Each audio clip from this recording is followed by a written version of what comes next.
Meus irmãos, boa noite. Boa noite. É um prazer estar aqui com vocês.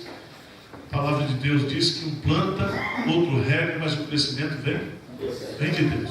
Deus, Ele não é servido por mãos humanas, mas Ele se serve de nós. E eu não tenho nenhum mérito, o que tem acontecido lá no ministério é o esforço de muitas pessoas, e eu apenas sou um dos líderes lá do trabalho. E eu gostaria, nesta noite, nós temos hoje um momento mais assim com a igreja, amanhã nós estaremos com o sino, o pessoal mais a liderança, né? Eu queria fazer uma reflexão com vocês hoje sobre visão celestial. São 10:09, eu não sei se vocês vão aguentar, mas o tema vai ser esse, tá certo? Vamos ficar de pé? Vamos abrir a palavra de Deus em Atos dos Apóstolos, capítulo 26, versos, Atos dos Apóstolos 26, 19 e 20. Eu tenho quantos minutos? 40 minutos, 30 minutos? Vamos tocando o barco, né? Doutor Euclides está aqui, companheiro já há muito tempo. O Agemir está ali na fundo. Trabalhamos juntos lá na igreja Pretendo Butantã e outros colegas aqui. Atos dos Apóstolos, capítulo 26, versos 19 e 20. Vamos ler juntos? Pelo que, ó rei Agripa, não fui desobediente à visão celestial, mas anunciei primeiramente aos de Damasco e em Jerusalém, por toda a região da Judéia e aos gentios, que se arrependessem e se convertessem a Deus, praticando obras dignas de arrependimento. Amém. Pode sentar. A primeira coisa que eu quero dizer para vocês é que todo nosso trabalho é reflexo da nossa visão. E o que move a igreja, e o que me move, o que move você como pastor, como crente, é uma visão. Esse texto, Paulo está explicando para o rei Agripa o que movia, qual era a sua filosofia de vida. E é muito interessante, eu quero trabalhar hoje aqui 3 aspectos que estão nesse versículo primeiro, que ele diz, pelo que o rei Agripa não fui desobediente à visão que celestial. 3 coisas aqui. Primeiro, visão. Visão. O que significa essa palavra visão? Qualquer empresa hoje, qualquer organização, né, faz o seu planejamento estratégico e coloca lá a sua missão, a sua visão, a sua missão, as suas estratégias, etc, etc, etc. Nós, como crentes, nós temos que ter visão. Visão. E a palavra visão aqui, ela tem um sentido de revelação. Por isso que ele vai adjetivar, qualificar essa visão como visão o quê? Celestial. Preste atenção, não é visão empresarial, não é visão pessoal, é visão o quê? Celestial. E ele diz que a partir dessa revelação celestial que ele teve de Deus, ele então passou a obedecer essa visão. Ele não foi desobediente a essa visão. E consequentemente ele diz no versículo 20, mas anunciei primeiramente em Damasco, Jerusalém, Judéia e os gentios. E aqui ele sintetiza todo o seu ministério. Então eu quero chamar a atenção de vocês no seguinte: a minha vida como pastor, a sua vida como crente, a vida dessa igreja, a vida da igreja presbiteriana do Brasil, ela tem que ser, na sua ação, na sua prática, uma obediência a essa visão que celestial. Para que a igreja existe? Para que nós somos convertidos pelo Espírito Santo? E Paulo vai dar o seu testemunho aqui, porque no dia que Paulo se converteu, ele foi chamado para o apostolado e imediatamente, no outro dia, já começou a pregar em Damasco. Então veja bem, se a igreja do Paraná, se essa igreja aqui, que é a igreja Filadélfia. Geralmente lá em São Paulo, toda igreja Filadélfia nasce de briga. Não sei como é que foi aqui, mas geralmente é assim, né? Os caras brigam com a igreja, ou então põe Betel, né? Viu o Senhor face a face. Não é o caso aqui do pastor Zemiro, né? Mas geralmente é assim. Qual é a visão que move essa igreja? Para que essa igreja existe? Nessa região que abre aqui para o sul da capital de Curitiba, que é, pelo que eu já vi, geralmente é a região mais populosa. Ou a gente, como crente, como pastor, né? Como igreja, a gente obedece à visão, o chamado nosso, a missão nossa, ou a gente não obedece. Então essa é a questão toda hoje. As igrejas presbiterianas, grande parte delas, fazem o ministério de manutenção. O pastor recebe uma ajuda de custo, ali, fica tomando café na casa dos crentes. O crente quer ele delivery, tem uma dor de barriga, liga o pastor, faz isso, e o pastor vira uma coisa assim, diretamente ligada ao pastor, ao crente. A igreja não cresce, a igreja não tem congregação, a igreja não sustenta missionário, a igreja não sabe qual é a sua o quê? Visão celestial. Lá em São Paulo, nós temos muitos pastores que vão para São Paulo, não por obediência à visão celestial. Eles vão por uma necessidade, às vezes, de estudar. Né? Eles querem estudar lá no Mackenzie, fazer pós-graduação, levar os meninos para estudar, porque agora não tem, e lá tem bolsa para pastor, é uma festa. Mas quando você pergunta por que você está fazendo isso, ou por que você não faz isso?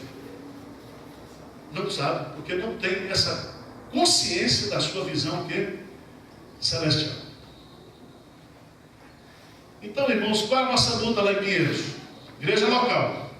Porque não é presbitério que planta igreja, não é Supremo Concílio que planta igreja, não é Ciro que planta igreja. Quem planta igreja, segundo a Bíblia, é igreja local. Se você fizer um estudo no Brasil, onde igrejas cresceram, por causa de igrejas o quê? Locais. Por isso que Jesus, quando escreve a igreja, ele não escreve ao presidente do Supremo Concílio. Ele não escreve ao presbitério, ao Ciro. Ele escreve à igreja. E ele diz: quem tem ouvidos, ouça o que o Espírito Santo diz à igreja. Então eu queria fazer uma reflexão com vocês nessa noite sobre isso. A nossa visão celestial, a revelação que nós temos na Bíblia, da missão da igreja, é ir por todo mundo e fazer discípulos de todas as nações. Se essa igreja aqui ela não está evangelizando, se essa igreja aqui não está sustentando missionários, se essa igreja aqui ela não está plantando novas igrejas, ela está desobediente à visão celestial. Porque a igreja que não evangeliza se fossiliza. Igreja que não evangeliza não é igreja evangélica. E eu vou dizer para vocês, o grande problema nosso é esse. É que nós não estamos obedecendo à visão celestial. Vocês concordam comigo? Quem concorda, levanta a mão. Só para saber. Se você não concorda, não vou perguntar, porque...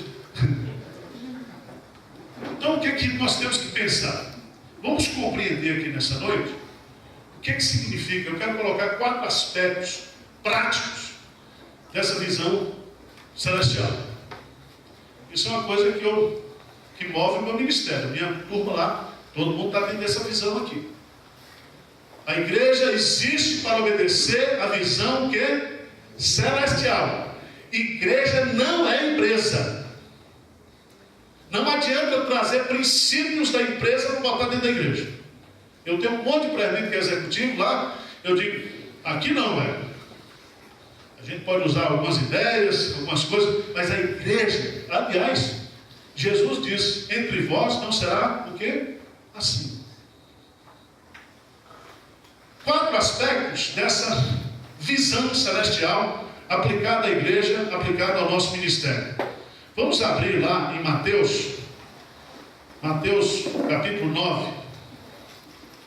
Mateus capítulo 9.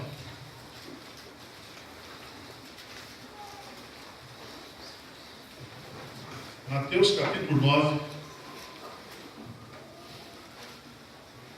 Eu queria que você lesse comigo versículos 35 e 36. O primeiro aspecto da visão celestial. Lê para mim aí, por favor. O que diz aí?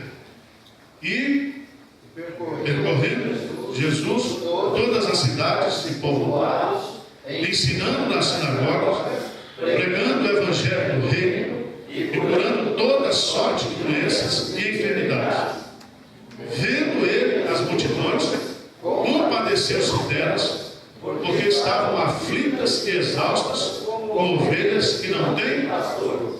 Esse texto fala de visão? Hein? Fala de visão esse texto ou não? Onde é que está o aspecto da visão aí? No versículo 36. Vendo ele o que? As multidões. Aquilo que os olhos não veem, o coração que não sente. É Jesus olhando para as multidões. E diz que vendo as multidões, Jesus o quê? Compadeceu-se delas. Jesus sentiu compaixão por aquelas ovelhas, ou por aquelas pessoas, que, segundo ele, eram ovelhas que não tinham o quê? Pastor. Qual é o primeiro aspecto da visão celestial que toda igreja deve ter e que todo pastor tem que ter? Nós temos que olhar para as pessoas e sentir pelas pessoas aquilo que Jesus sente. Se nós não tivermos compaixão pelas pessoas que estão perdidas, nós não vamos fazer a obra missionária. Se você não sentir no seu coração aquilo que você sente, aquilo que Deus sente pelas pessoas que estão perdidas, se nós não tivermos uma visão de Deus pela pessoa que está no pecado, que está vivendo a situação difícil, nós não vamos fazer a obra missionária. Meus prezados irmãos, a ausência de ação missionária na igreja significa a ausência de compaixão no coração dos líderes. Pelas pessoas que estão perdidas. Nós estamos plantando igreja lá em Aparecida. Aparecida, que é, lá no Vale do Paraíba, a capital da idolatria. Eu tenho dados interessantes sobre Aparecida. Aparecida ultrapassou a Torre Eiffel em visitação turística. Agora, o Brasil, uma nação como a nossa, atenção, ela tem como padroeira, se não oficial, mas tem até um dia, um feriado, um pedaço de madeira que foi encontrado no rio Tietê por pescadores e se tornou a padroeira do Brasil. Eu ia sair daqui amanhã e nós iríamos inaugurar a igreja amanhã, lá à noite, 19 horas. O pastor Hernando chegou no Japão hoje, ia comigo para lá, a gente ia 10 ônibus fazer um trabalho. Já começamos o trabalho de evangelização na cidade, distribuição do Evangelho de João. Alugamos um prédio, o ex-Banco Santander, no centro da cidade, 400 metros quadrados, ar-condicionado, 6 pau de aluguel. Mas ontem nós fomos embargados. Chegou lá o secretário de obras da Prefeitura de Aparecida com uma lei municipal dizendo que não pode ter igreja evangélica em Aparecida. Isso é uma lei o quê? Inconstitucional. Mas nós não vamos brigar com o capeta, deixa ele quieto. Nós vamos agora, com os nossos advogados, o prédio está alugado, vamos colocar mais para frente, vamos ali. Irmãos, eu não sei se você já viu aquelas pessoas ali em Aparecida adorando aquele pedaço de madeira. Pessoas que vão, tem pessoas que carregam até a cruz pela Dutra, vão por ali. Pessoas que estão desesperadas, que estão aflitas. Pessoas que estão indo para o espiritismo, pessoas que estão indo para o catolicismo, pessoas que estão hoje desesperadas, segundo Jesus, como ovelhas que não têm pastor. E nós queríamos que a igreja presbiteriana que fica do lado, lá, Guaratinguetá, assumisse, trocasse o trabalho. E um dia, depois de 3 meses, eles assumiram o trabalho, não fizeram nada. Eu fui um dia à noite lá, e o conselho reunido, eles disseram para mim, para a nossa comissão, que estava lá: olha, a Aparecida não é prioridade para nós. Nossa prioridade agora é terminar a construção do nosso templo. Eu falei: meu irmão, não tem mais conversa. Eu estou perdendo meu tempo aqui, vamos embora. Fica com o seu tempo, com o seu dinheiro, passa o trabalho para nós, vamos lá na JMN. Esse pessoal não tem noção do que é essa igreja. Então, você tem presbítero aqui? Quem são os presbíteros? Pode levantar a mão, meu irmão. Às vezes o presbítero fica enchendo a paciência do pastor. O presbítero não tem visão, não tem compaixão.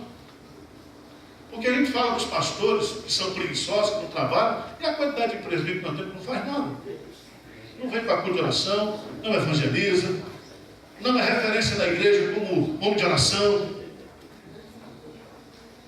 Não, veja bem, ou a gente põe o dedo na ferida, ou então a gente fica fazendo congresso de evangelização, impondo, não sei o quê, escrevendo carta de Curitiba, carta de não sei de onde, carta de São Paulo. Se não tiver uma ação, não adianta escrever carta. Nós precisamos entender que ou nós encarnamos essa visão celestial, ou a igreja não vai para frente, ou a gente perde o privilégio. O pastor Hernandes veio dos Estados Unidos e encontrou o pastor da igreja presbiteriana lá do Egito, que é uma das igrejas que mais cresce lá no Cairo. E o pastor Hernandes, com aquele jeito dele de príncipe, princesa, chegou lá e disse: irmão, como é que é? Os crentes estão morrendo. Ele disse: pastor, não se preocupe com a igreja. A cada um cristão que morre, 1000 muçulmanos se convertem. Lá a profissão de fé é o seguinte: lá a profissão de fé não tem classe catecúmenos, não.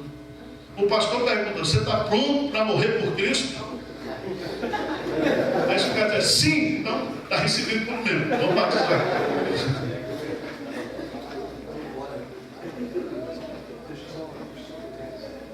Irmãos, vamos fazer nós não temos isso.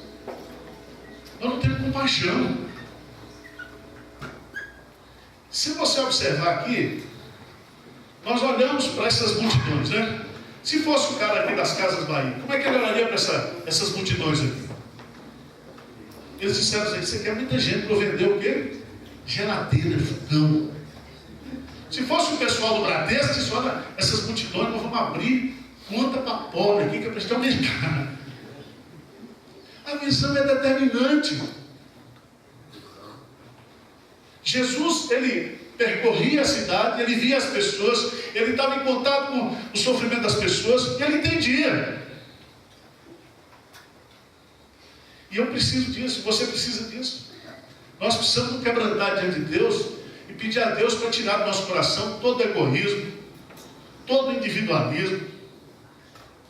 Irmãos, Paulo diz: tende em vós o mesmo sentimento que há também em Cristo Jesus. E eu fico dizendo: Senhor, eu não tenho esse sentimento. No final do ano passado, uma menina chegou para mim e disse: pastor, eu estou aqui, Deus está me chamando para morar na Cracolândia e para fazer um trabalho na Cracolândia. Eu disse: minha filha, você está maluca? Você é uma moça bonita, você tem que ser um emprego. Ele falou: pastor, mas ali tem muita gente que precisa de Jesus. Eu já tenho ido lá, já tenho trabalhado com voluntário nos projetos, e aquilo ali não é uma luta da polícia, aquilo ali não é uma luta do Estado, aquilo ali é uma luta o quê? Espiritual. E eu disse: minha filha, mas você quer ir mesmo? Eu quero. Agora eu gostaria que o senhor, eu ganho R$1.500 por mês do meu emprego, eu gostaria de sair do emprego e trabalhar lá 24 horas por dia. Se o senhor me cobrir isso, não precisa registrar a carteira, eu vou dar a minha vida. E ela foi. Cheguei no grupo do conselho lá, alguns irmãos começaram a questionar. Eu falei, meus irmãos, você não vai, deixa eu ouvir, pelo amor de Deus. Põe nada, aí faz qualquer coisa, deixa a paciência. Eu não iria morar na Grecolândia. Você iria morar na Grecolândia? Mas a Grecolândia foi. Pastor Ricardo Gutierrez, nós mandamos, foi o culto de envio dele semana passada, semana retrasada. Esse homem foi convidado pelo governo do Afeganistão para ir montar um hospital de odontologia lá na capital do Afeganistão.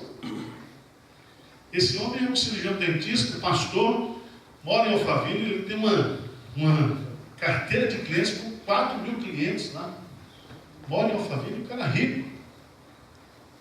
Mas ele disse, pastor, Deus me chamou. E eu não posso ser desobediente, o quê? A visão?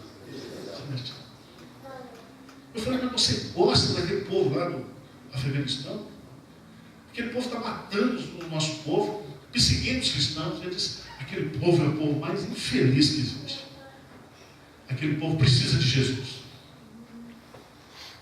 E ele está deixando os 3 filhos, um adolescente, 2 filhos que estão terminando, um está terminando medicina, a outra vinha fazendo odontologia, e disseram, nós queremos, pastor, ser missionários. Ser missionários. Então presta atenção, quando nós presbiterianos não sentirmos, não olharmos para as pessoas com essa visão de compaixão, nós sempre seremos o quê? Desobedientes à visão celestial.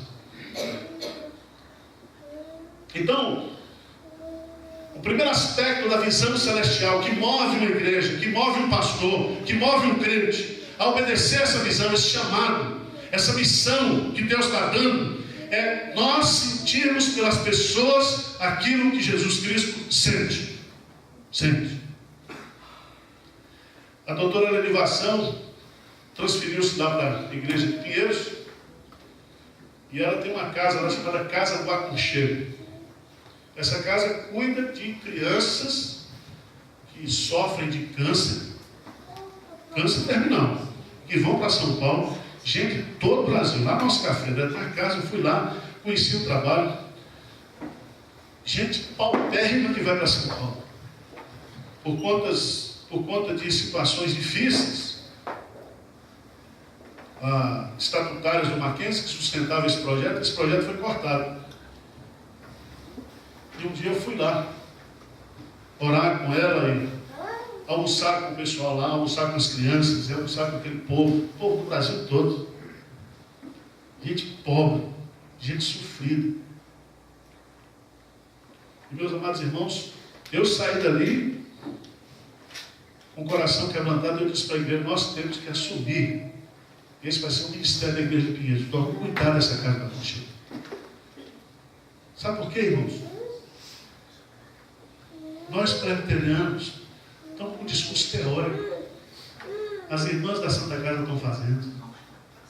Os espíritas estão fazendo. Tudo com doutrina errada. E nós temos a melhor doutrina, os melhores pregadores, os melhores isso, os melhores aquilo, o melhor sistema. E nós não estamos fazendo. Porque nós não estamos sentindo pelas pessoas o que Jesus Cristo sente.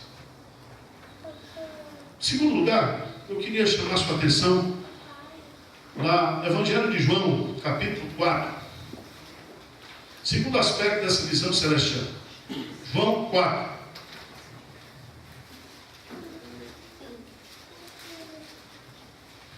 Versículo 35. Vamos ler juntos aí. João 4, 35. O que diz aí?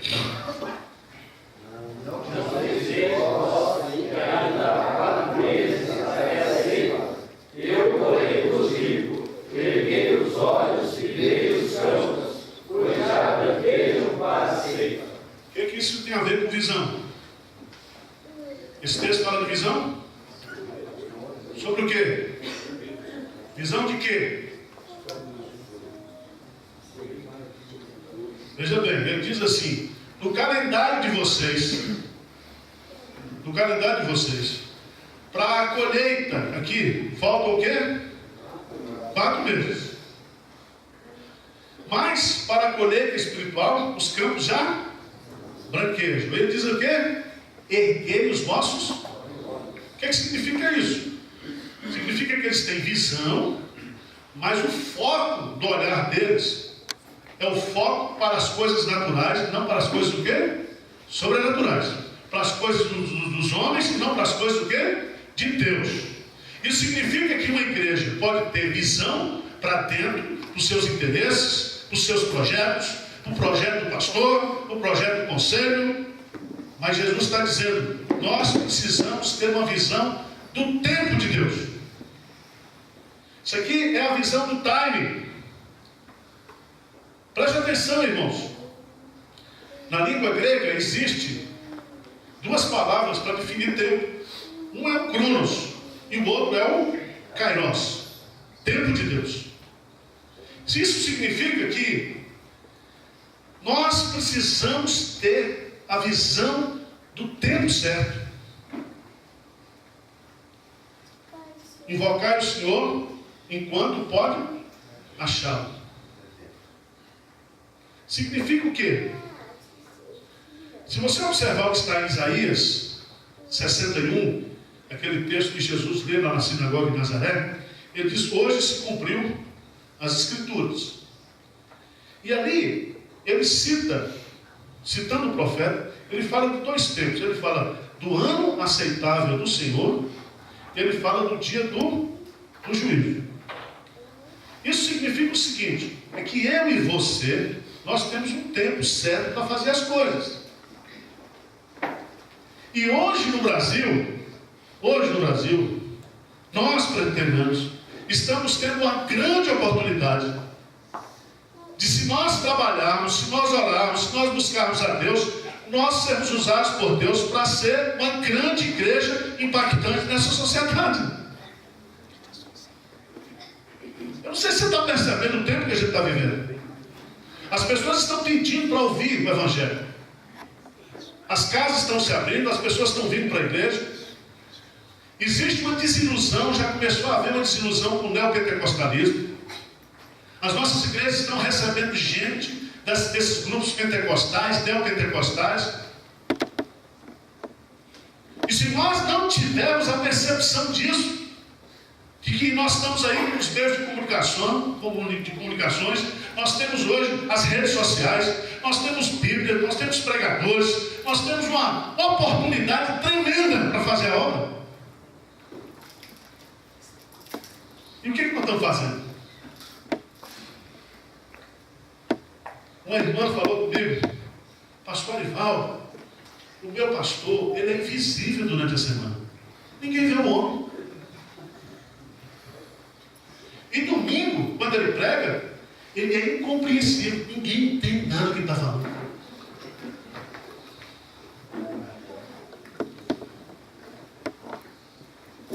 Irmãos, esse poder de igreja presbiteriana, que faz culto quarta-feira, e faz culto no domingo, escola dominical corrida ali com meditação. Isso aí, meu irmão, se você já passou.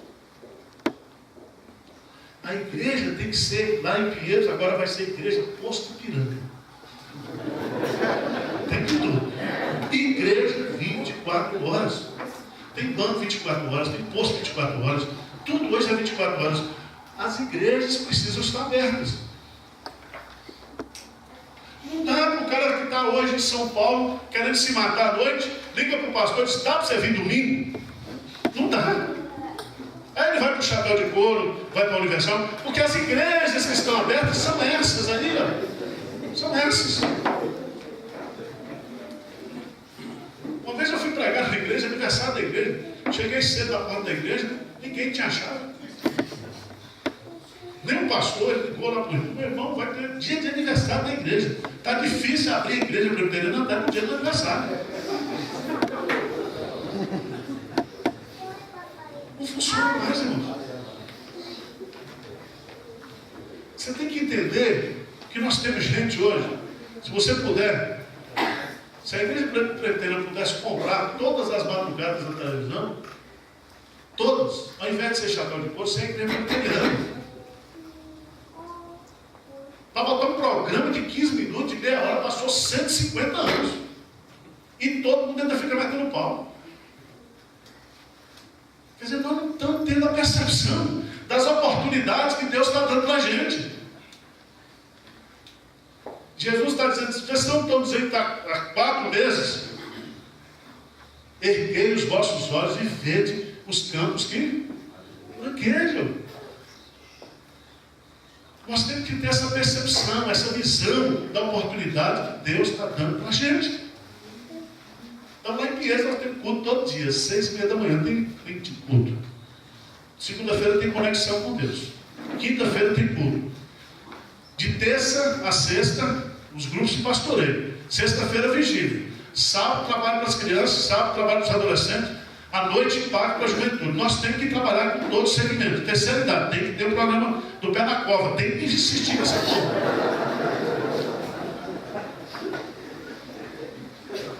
Vocês estão brincando? O maior índice de doença venérea hoje não está nos adolescentes e nos jovens. Terceira idade. A velha arada sai para essas viagens aí, ó. Pimba. Nós temos que ter essa visão do tempo. Nós estamos vivendo hoje. As situações, as oportunidades que Deus está dando. Irmãos, os hospitais estão se abrindo, as escolas estão se abrindo. Capelania hoje hospitalar, capelania educacional. Todo mundo pedindo, vem cá, faz alguma coisa aqui, nos ajuda. O ano retrasado, ano passado, nós tivemos, quando houve aquela briga do PCC com a Polícia Militar do Estado de São Paulo, nós fomos chamados lá, um grupo de pastores, de PMs de Cristo, nos convidou, o Coronel Terra, o comando da Polícia Militar do Estado de São Paulo. Então, a polícia exemplar, os caras implantes, sendo pastores, nos ajuda. Nos ajuda. Aí nós fizemos um ciclo, colocamos o comando da Polícia Militar no centro, fizemos uma roda assim, orando por eles. Senhor, tem misericórdia. Tem misericórdia. Irmãos, a igreja hoje está tendo uma oportunidade extraordinária para fazer o trabalho. Visão celestial significa visão daquilo que as pessoas são, pecadoras, carentes da graça e da misericórdia de Deus. Visão significa o tempo. Mas eu quero rapidamente, tem gente dormindo, 9h25, vamos lá. Segundo livro dos Reis. Lá no Antigo Testamento. Segundo livro dos Reis, capítulo 6.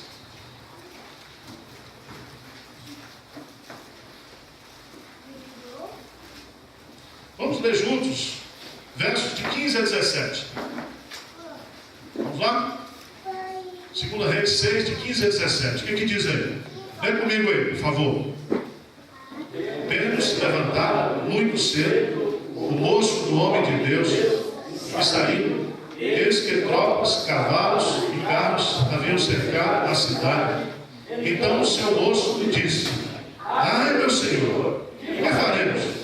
Ele respondeu: não temas, porque mais são os que estão conosco do que os que estão com eles.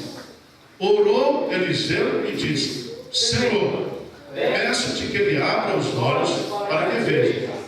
O Senhor abriu os olhos do moço e ele viu que o monte estava cheio de cavalos e carros de fogo em redor de... O que é que esse texto fala de visão aí, gente? Você tem a visão natural. Visão natural, o sinalista, todos os crianças estão apavorados.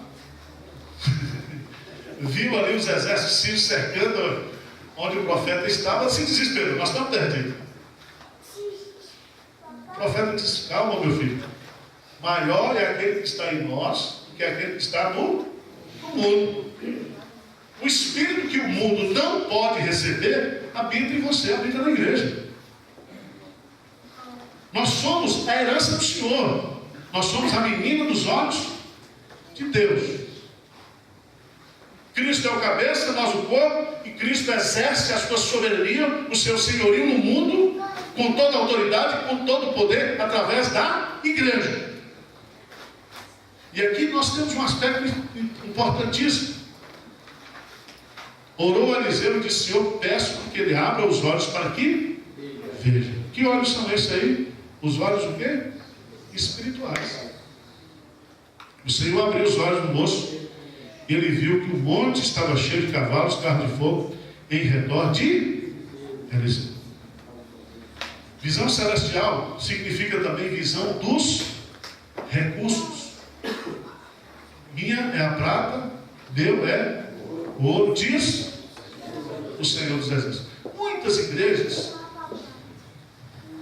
elas não fazem missão porque se dizem igrejas pobres. Eu tenho uma tese. A tese que eu tenho é o seguinte: essa igreja é pobre, vai continuar pobre, vai morrer pobre, porque ela não faz o quê? A missão. Você quer ver a sua igreja crescer? Se você quer ver a sua igreja ser abençoada materialmente, com gente, com conversões, com projetos, começa a se envolver com a obra missionária. Ah, pastor, está apertado aqui, não tem problema, vamos aqui. Vamos aqui.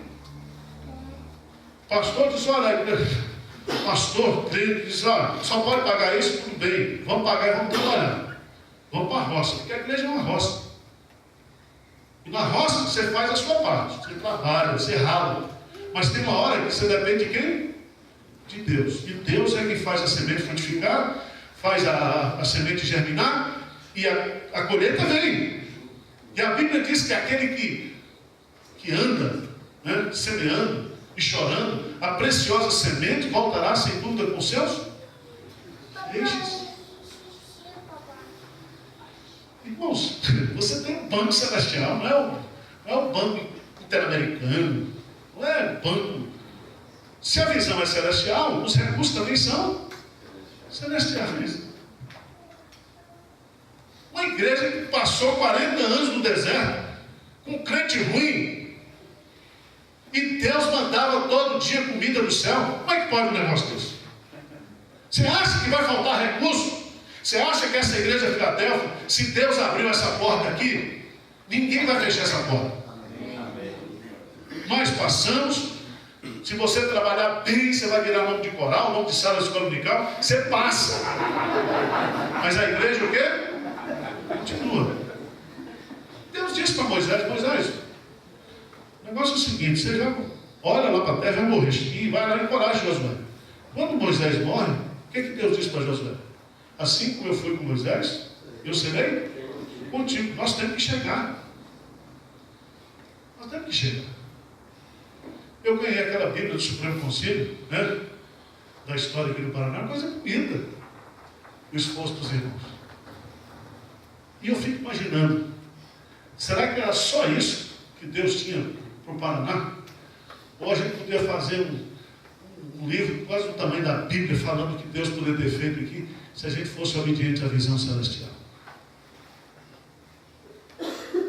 Veja, irmãos, eu não estou criticando ninguém. Eu estou sentindo o seguinte: será que o que nós estamos fazendo é o que Deus quer? E Ele tem muito mais para dar para a gente, porque a gente não tem coragem. Então, lá é o seguinte, presta atenção. Deus não manda o dinheiro. Deus manda o projeto. Deus manda, às vezes, um problema para você. O pastor me ligou lá da Síria, mandou um e-mail para mim. Em inglês, eu não entendo muito bem de inglês, pedi meu pastor para ler, leu, traduziu, fez exegese. Olha, nós precisamos ajudar as famílias da Sírias. Como é que vamos fazer? Irmãos nossos. Aí chegou uma família da Síria lá, um casal com uma menininha. Chamei ela na frente, fiz uma oração, disse: meus irmãos, agora o problema é de vocês. Não vem fazer aqui caridade com o chapéu dos outros. Essa família aqui é uma família de irmãos nossos. E a Bíblia diz que a gente tem que cuidar do órfão, da viúva e do estrangeiro. Então nós temos que cuidar desse povo. Ah, mas não tem. Eu, tesoureiro, falo assim: pastor, o senhor é maluco, o senhor arruma muita despesa. Irmão, o que eu posso fazer? Eu estava lá na executiva, né? Apareceu a oportunidade de botar o programa lá na televisão. 10 mil reais, 15 minutos, barato demais. Nós já pagamos 25 para a Band, para ter 15 minutos no sábado, com o pastor Hernandes, que é o pastor pregador oficial, ele é o orador, eu sou o camelô, ele faz bonito. Aí eu fui lá gravar o programa, eu sei gravar o programa, e o cara, nessa câmera, nessa aqui. Eu fui lá e gravei o programa. E está no ar o programa. Fala para o presbítero, pastor, o senhor não tem dinheiro. Eu falei, se for de Deus, vem o dinheiro. Aí eu liguei, tem uns telefones. Você acredita que entrou os 10 mil já para pagar o mês, o primeiro mês? Porque quando Deus manda, irmãos, às vezes a bênção vem enrolada em problema. Por fora é problema, por fora é bucha. Mas é um grande o quê? Oportunidade. Um mês e meio atrás, nós começamos um projeto em 2012, 50 em 10. 645 municípios do estado de São Paulo, 423 não tem igreja presbiteriana. Depois de 150 anos de presbiterianismo. No estado mais rico da federação. Se São Paulo fosse organizado num país, seria a 18ª economia do mundo. Agora, um baiano dizer isso para os paulistas é duro.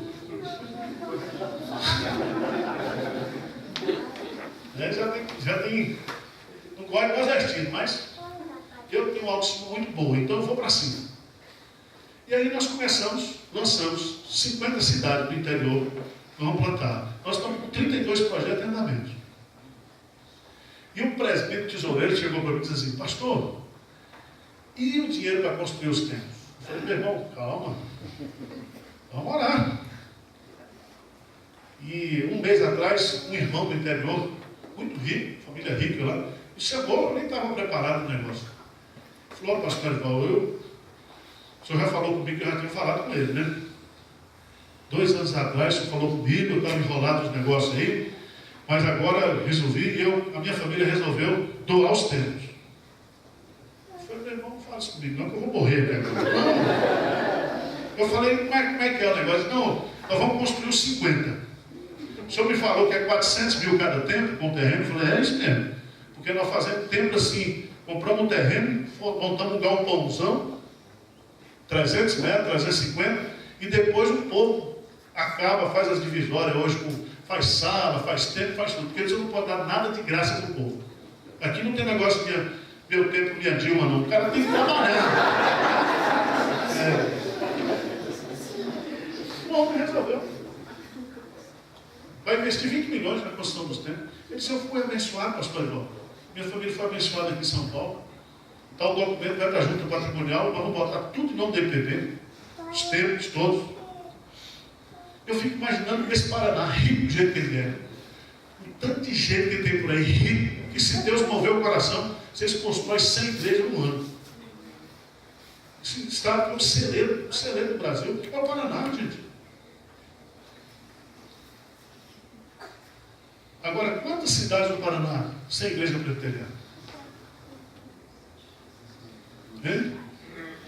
Essa cidade aqui maravilhosa, porque essa cidade ela é aconchegante. A vontade de dar é ficar sentado num negócio com as lareiras assim, comendo uma coisinha. Eu fui comer churrasco, quase um bolo hoje comer churrasco. É um negócio demais isso aqui. A vontade de ficar à mesa. Comunhão, nós somos uma igreja da comunhão. É uma bênção. E o povo indo para o inferno. Irmãos, nós temos todos os recursos. Diz amém aí, por favor. Estou escrevendo um livro agora, vai lançar agora 365 promessas. Spurgeon disse que cada promessa é um cheque. Então você lê a promessa e desconta no Banco Celestial. Você não acredita nisso não, né? Mas, meu irmão, eu tenho experiência nisso aí. Tenho experiência nisso aí. Uma vez eu estava começando a construção de uma favela no bairro, lá em Taboão da Serra, e a gente começa tudo sem dinheiro. Fui lá no vice-prefeito, eu disse, pastor Arival, falei para o meu prefeito, meu vice-prefeito, eu quero construir aqui a igreja. Fui lá na prefeitura, o cara disse que eu tenho que fazer 2 projetos, um para aprovar e outro para construir. Demora 2 anos. Eu falei, não esquenta não, pastor. Eu tenho um prédio aqui que não saiu o habite ainda, então eu vou aprovar isso para o senhor. Falei, então dá uma assinatura aqui. Ele assinou. Deu a máquina, deu o trator, deu a caçamba, fez a terraplanagem. E nós começamos a obra, sem dinheiro. Aí um dia, eu estava lá desesperado. Sexta-feira o cara ligou. Hoje é dia de pagamento. Era R$ 1.700 a quinzena dos pedreiros. E aí, eu entrei no gabinete pastoral, peguei Mateus 7, pedi, pois todo aquele que pede. Aí, orando assim, falei, Senhor, é o seguinte, eu vou passar vergonha. A turma que não gosta de missões aqui, vai dar de pau em cima de mim. Se tem o nome dos presbíteros, se tem o nome dos crentes, esses caras que são os sambalados, agora vai dizer, o pastor Arival está dando calote. O senhor está vendo que a situação, agora o senhor diz lá no Salmo, que aqueles que acreditam em ti jamais serão envergonhados. Eu creio em ti. Aí tocou o telefone, irmãos. Isso é coisa presbiteriana, viu? Um irmão limpo, amigo meu, empresário, falou, pastor Arival, o que está acontecendo? Tem um aperto aqui no coração, o senhor está precisando de alguma coisa? Eu falei, eu estou precisando de R$ 1.700 em dinheiro, não pode ser nem cheque, porque eu tenho que pagar os pedreiros. Ele disse, passa aqui em casa agora que eu estou indo para o litoral. Glória a Deus. Eu fui numa Kombi velha da igreja, sabe Kombi velha com folga de direção? Você faz assim, faz assim.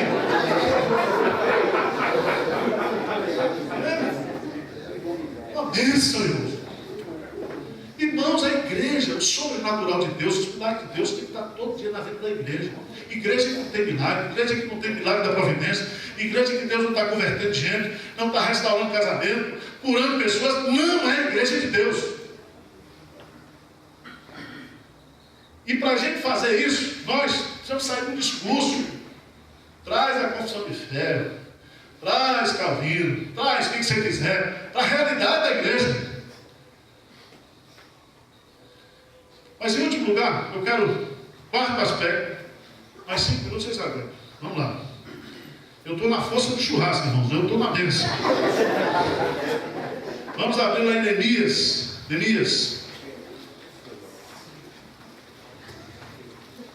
Neemias capítulo 2. Visão significa o quê? Primeiro, visão celestial. Sentir pelas pessoas o que Jesus sente. Visão celestial significa você estar no time de Deus, é agora. Visão celestial significa você acreditar que você tem todos os recursos para fazer a obra. Se o pastor Anísio quiser, ele compra esse terreno aqui. Amém. Amém. Se ele quiser, o povo aqui quiser, se vier todo dia para aqui orar, nós compramos, lá onde nós estamos, as casas, nós vendemos um prédio velho que a gente tinha, tem 2 que estão resistindo. Eu já orei pelas pragas do Egito cair lá, mas não caiu não. É assim. Nós compramos 3 casas. Nós temos que ir para frente. Vamos ver o que diz aqui, Neemias 2. Lê comigo o versículo 12. O que diz aí? Então, à noite, levantei, e os poucos homens comigo, não declarei a ninguém o que meu Deus me pusera no coração para eu fazer. Não havia comigo animal algum, senão que eu. Grife essa frase aí assim. Não declarei a ninguém o que o meu Deus me pusera no coração para eu fazer em Jerusalém. Grife isso aí. Neemias não era profeta, não era sacerdote, não era nada. Ele era o quê? Copeiro do rei. Ele orou durante 4 meses. E Deus pôs o que no seu coração? Algo para ele fazer em Jerusalém. Tem muita gente na igreja, pastor, estou com uma ideia aqui. Eu digo mesmo qual é a ideia. Olha, por que a gente não faz assim? Eu falo, perfeitamente, irmão. Faça o cheque do irmão assume. Porque tem muita gente que tem ideia os outros. Você vai numa biblioteca evangélica, numa livraria evangélica aí, tem um monte de gente escrevendo sobre igreja, eclesiologia. A igreja com propósito, igreja sem propósito, igreja disso, igreja daquilo, igreja simples, igreja complicada. E os caras nunca foram pastor. Nunca viveram teoria. Neemias, ele vai, ele diz, né? Deus colocou no meu coração para eu fazer. Então ele tinha uma visão de Deus. Certo? Eu defendo isso. Porque presta atenção, os pastores que estão aqui. Os presbíteros são muito ocupados. Então o presbítero tem as coisas dele lá, tem a empresa dele, tem o trabalho dele. E nós, os pastores, somos o sacerdote principal. Então nós é que temos que ter as ideias. Eu digo, Senhor, põe ideia aqui na minha cabeça. Nós vamos montar agora um centro de aconselhamento 24 horas. Mas eu agora vou fazer também o táxi missionário. O que é isso? Você tem uns 20 mil missionários, 20 mil taxistas em São Paulo, crente. Aí eu vou convidar, já estou lá com o contato do sindicato, convidar, dar um café da manhã na igreja, pelo menos para 200. E eu vou dizer para ele, você vai ser um missionário em São Paulo, missionário no asfalto. Nós vamos lhe dar CD do Hernandes, cada dia, Novo Testamento, etc. O cara entrou no carro, você não fica conversando besteira, porque está aqui, você vai conversar besteira. Põe a mensagem e dá o evangelho para o cara. Eu já contactei algum, está todo mundo gostando. E essa ideia já desenvolvi lá em Recife. Ideias. Um irmão da Assembleia de Deus, uma vez, comigo no avião, indo para Paraíba, eu estava indo para Recife e ele estava indo para Paraíba. Um homem simples. Ele disse, o que é que o senhor vai fazer na Paraíba? Ele disse, eu vou lá plantar a igreja, ajudar o pessoal do sertão a plantar a igreja. Eu falei, meu irmão, o senhor está indo, eu gosto desse assunto, vamos conversar. Aí nós começamos a conversar. Ele disse, olha, pastor Aníbal, tem que ter estratégia para plantar a igreja e evangelizar. Eu falei, e o que é que o senhor faz? A minha estratégia é do pirulito e da bala. Eu falei, pirulito e da bala? O senhor não conhece não? Eu falei, não, essa eu quero conhecer. Ele disse, não, eu estou aí, o pastor da Assembleia de Deus me autorizou, eu comprei lá pirulito e bala, estou com um estoque grande. Aí eu chego pro sertão e saio falando com as crianças, dando pirulito. Eu falei, mas isso é quase Damião. Eu falei, não, pastor, tem um negócio. Eu vou dando. Diz, olha, gente, criançada, nós vamos fazer um culto mais tarde lá na escola. Quem levar o pai e a mãe vai ganhar mais. Eu falei, dá certo? Eu disse, dá certo. Eu falei, louvado seja Deus pela vida desse irmão. Irmãos, vai trabalhar com as estratégias de Deus. Está na cidade de Jericó.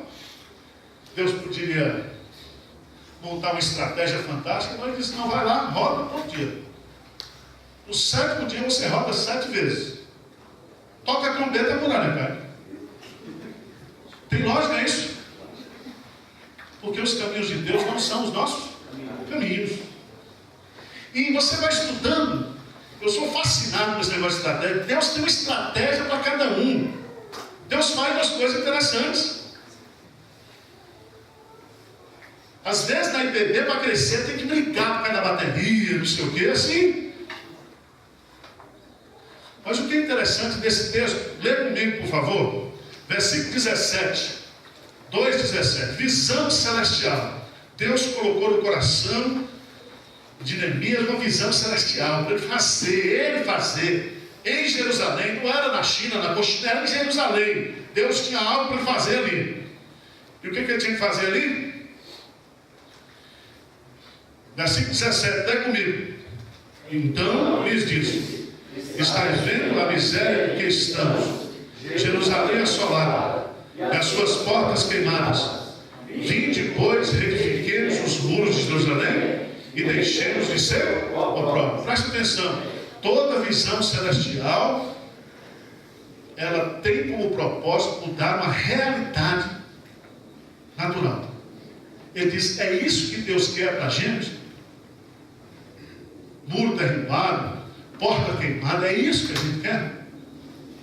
Será que o que Deus quer para a igreja de Filadélfia é ficar aqui nessa rua sem saída, ou ir para de frente do mercado popular?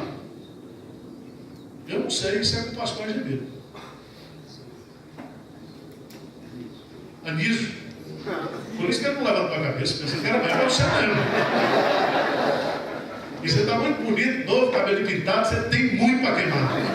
Tem muita lenha para queimar ainda. A minha equipe é toda de 70, tem um de 84. Eu ponho no carro para rodar as igrejas que vai gemendo, é Dorflex, para o frango assado, é uma festa. Tinoco, eles cantando e vamos para frente. Temos que trabalhar, irmãos. Sabe qual é o problema? Por que a gente não cresce? A gente não trabalha. Nós temos teologia para não trabalhar.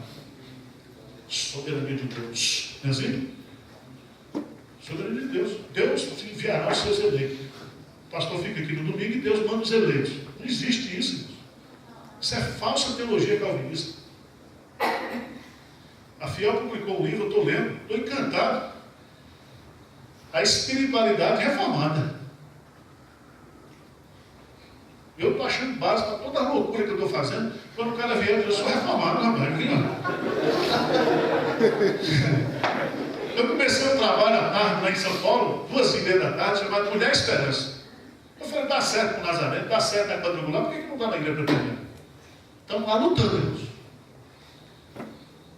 Tem uma presidente da SAF lá que é meu carro, uma mulher é contra o trabalho.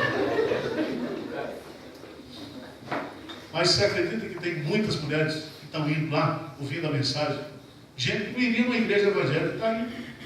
Terça-feira, 14h30. Porque a igreja é o nosso negócio. A igreja é a nossa vida, o ministério é a nossa vida. Então eu não sou pastor advogado, pastor professor, eu sou pastor pé de boi. O cara pergunta, pastor Arival, o senhor trabalha ou é só pastor? Eu falo, essa profecia é falsa.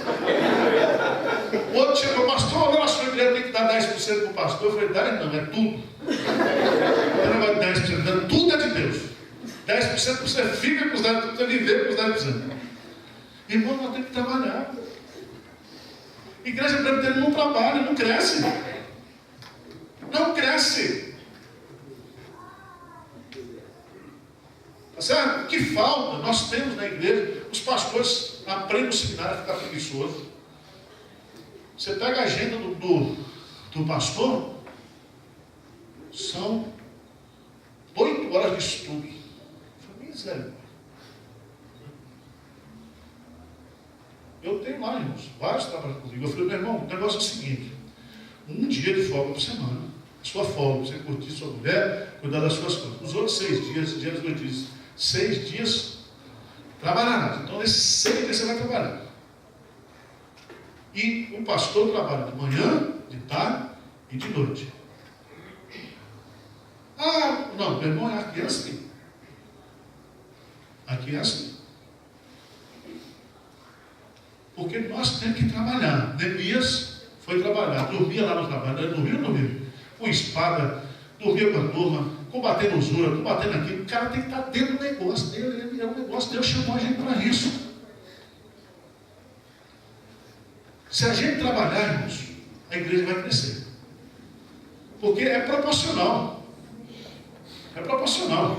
Eu fico observando assim, se esse pessoal que tem a teologia errada, que são muitas vezes mormon, né, testemunha de Jeová, se eles estão fazendo trabalho porta em porta, estão crescendo com heresia, imagine nós, se a gente trabalhar. Olha o raciocínio, ao contrário. Se a gente trabalhar, nós vamos crescer. Se a gente trabalhar, nós vamos estar obedecendo a visão celestial e Deus vai fazer a obra. Amém? Amém? Então, meus irmãos do Paraná, desculpa o baiano de falar para vocês isso aqui, mas vocês estão trabalhando.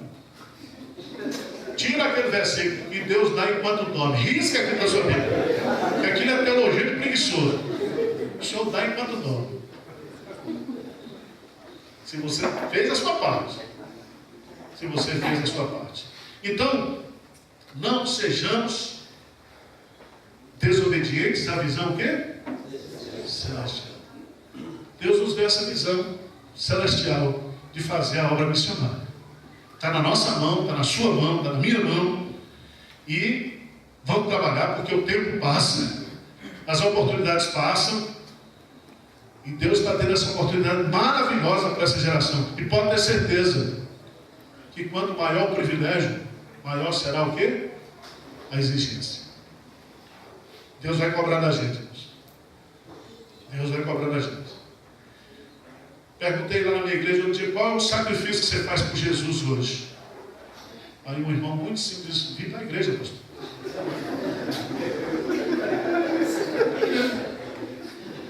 E alguns agora só vêm meio expediente. Crente, meio expediente. Só vem de manhã, não vem à noite. Não, está muito. Isso era na época da igreja rural, agora nós somos igreja da cidade.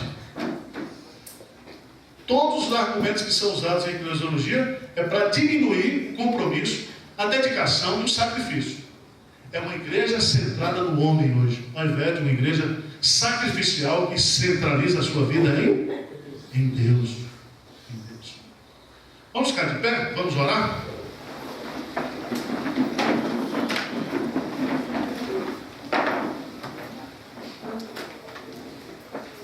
Faço uma pergunta para você.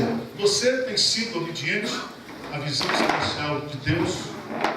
Deus chamou você para o ministério, Deus chamou você para servir na igreja tal.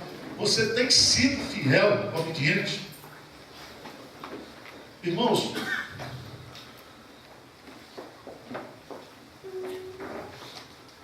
não compensa. Não haverá lucro em tudo aquilo que nós fizermos nessa vida em detrimento da obediência a Deus. Pode ter certeza disso. A única coisa que ficará, que restará da nossa história, da nossa passagem aqui pela essa vida, foi aquilo que nós fizemos para Deus. Foi o que Jesus disse para aquela mulher que quebrou o vaso de alabastro. Onde o evangelho for pregado, você será lembrada. Porque o que traz sentido para a nossa vida é aquilo que nós fizemos para Jesus, por amor a Jesus. Uma motivação séria, um coração sério ali, não para aparecer, não produzindo marketing pessoal, não, nada disso, fazendo para Deus, um coração. Senhor Deus, olha para cada coração aqui nessa noite.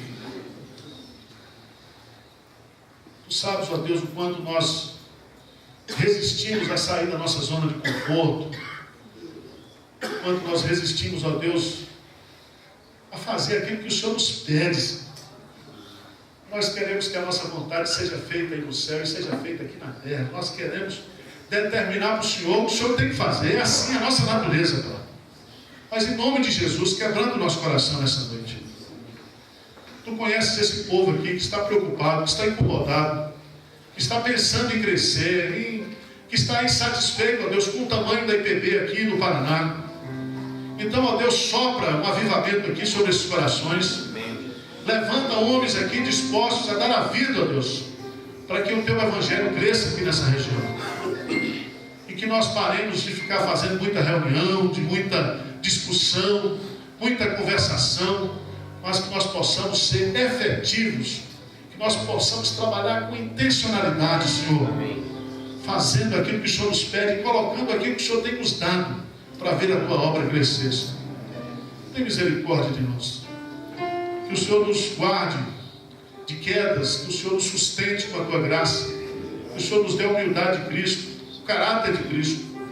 Esvazia-nos, ó Deus, de tudo aquilo que é humano, soberbo, e encha-nos com o teu Santo Espírito. Nós te pedimos humildemente, no nome precioso de Jesus. Amém, Senhor. Amém.